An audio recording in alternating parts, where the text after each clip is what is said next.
ইসরায়েলের সামরিক বাহিনী আইডিএফ এক বিবৃতিতে দাবি করেছে, আইডিএফ তেহরানের কেন্দ্রস্থলে একটি স্টাফড কমান্ড সেন্টারে হামলা চালায়।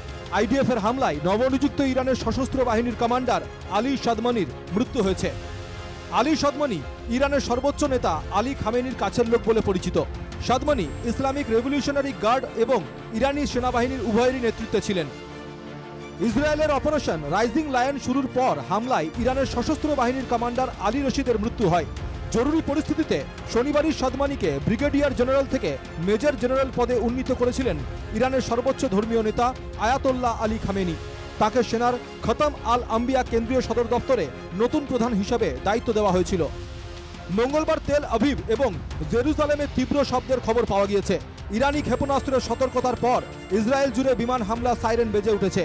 ইসরায়েলি সামরিক বাহিনী জানিয়েছে, ইরান থেকে ইসরায়েলের দিকে ছোড়া ক্ষেপণাস্ত্র শনাক্ত করার পর ইসরায়েলের বেশ কয়েকটি এলাকায় সাইরেন বেজে ওঠে।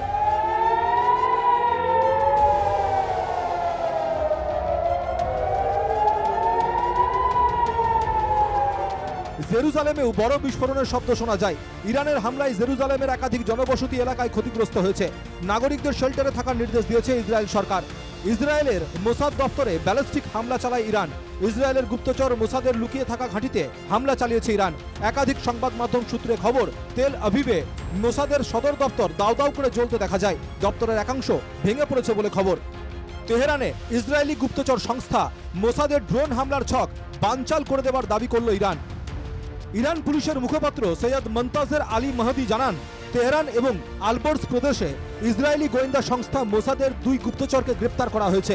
ধৃতদের কাছ থেকে 200 কেজি বিস্ফোরক, 23টি ড্রোন এবং অন্যান্য সামরিক সরঞ্জাম উদ্ধার করা হয়েছে।